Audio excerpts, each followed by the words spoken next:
All right, good morning, guys. Today I'm going to go over what's happening in the Fraser Valley. I know I put Vancouver in the title, but if I put Fraser Valley, no one ends up watching these videos. So if you're interested in the Fraser Valley real estate market, please stay tuned as I'm going to go over if the market is bottoming or not. My apologies, I'm a little bit sick today. Coming down to something, of course, just days before I go away to Banff for the Stonehouse retreat. We're doing some training there. We have a bunch of guest speakers and stuff like that. And of course, I would get sick right before. I'm Thatagentkelly.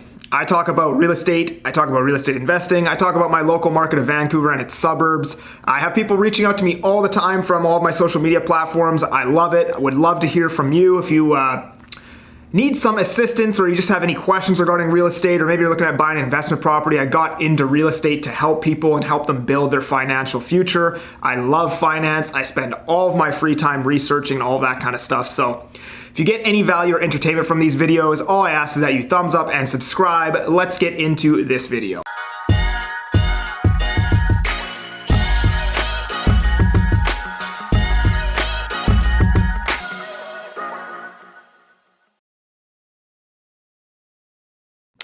All right, so let's hop into the Fraser Valley real estate market chart here. This is a chart of basically aggregate pricing across all of the Fraser Valley. So condos, townhomes, detached homes, and all areas of the Fraser Valley combined together to form this price. As you can see, we topped out in February. On my TikTok, I put a video out in July basically stating that I thought that we were at the beginning of a rounding bottom. Got tons of backlash for that video, but as of right now, it's starting to look pretty round. So you can see here we're at about 800,000 across all the Fraser Valley. We have retraced all of the gains since July. And I mean, obviously these things could change overnight. We have possibly more rate hikes coming up. Maybe it dips a little bit more, and I expect it to. But I do think that we shouldn't have much further to go from where we're at right now. Obviously, if we see some type of catastrophe, that's, like people forced selling and foreclosures and stuff like that, all of this could change. But right now it looks like we're starting to flatten out. Something else to note here, let's open up the inventory.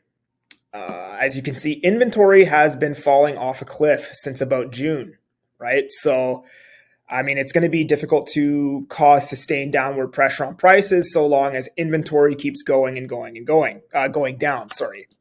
So just for my Vancouverites out here, let's pull up the Real Estate Board of Greater Vancouver.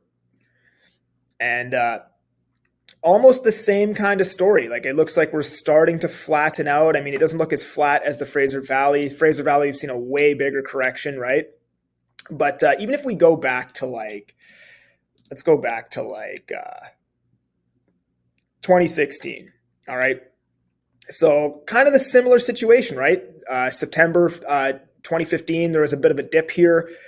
After the run-up, we pretty much retraced all the way back down to that dip right before the run-up before we started rocketing again. So, I mean, I think it's possible that we see a similar situation. I mean, obviously, the circumstances today are a lot different, right? But, I mean, the best way to find out what's going to happen in the future is look at past performance. I mean, past performance doesn't indicate future results, but history tends to rhyme, right?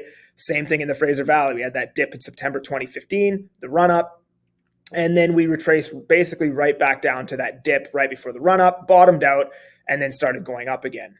One thing I forgot to show you guys, let's check out the current inventory situation over here in the Real Estate Board of Greater Vancouver. Same story. We've been kind of falling off a cliff since June here, and historically speaking, Vancouver needs about 18,000 listings to cause sustained downward pressure on prices. So we're about 80% less than where we should be to continuously keep pushing prices down in the Real Estate Board of Greater Vancouver. Let's see what sales are doing. Sales are still falling. Our lowest sales was January 09, 763. Right now we're at 1,700, so we could have a bit of a ways to go before we hit a bottom in sales, especially with December coming up, right? I mean, sales could keep going down from where they're at right now. Typically, December's a pretty slow month for real estate, right? Let's check this out now. Sales 844. 09, only 356 sales. That's insane. So, I mean, we'll see what happens here. But one thing that you do like to see if you're a bull is that the chart does look like it's kind of starting to flatten out, right? I mean, all of this could change. We only have 2 months of data right here. There hasn't been, actually there was a rate hike in September, but we have another one coming up in October 26th. So we'll see what happens with that one. But yeah, I just wanted to hop in here on the charts, show you guys what's going on. Currently, right now, we're in a balanced market at a 15% sales ratio. Anything between 12 and 20 is a balanced market. So there's your inside scoop of what's currently going on in the Fraser Valley right now. Are we at the bottom? I mean, my guess is as good as anybody's, right? I've been saying the bottom would likely be around November for a while now, since May or June. I still think that there's a very good chance that this could be the bottom, even with rate hikes coming in and stuff like that. I think it's a strong possibility, right? I mean, obviously the data is changing every day. CPI is coming in every month.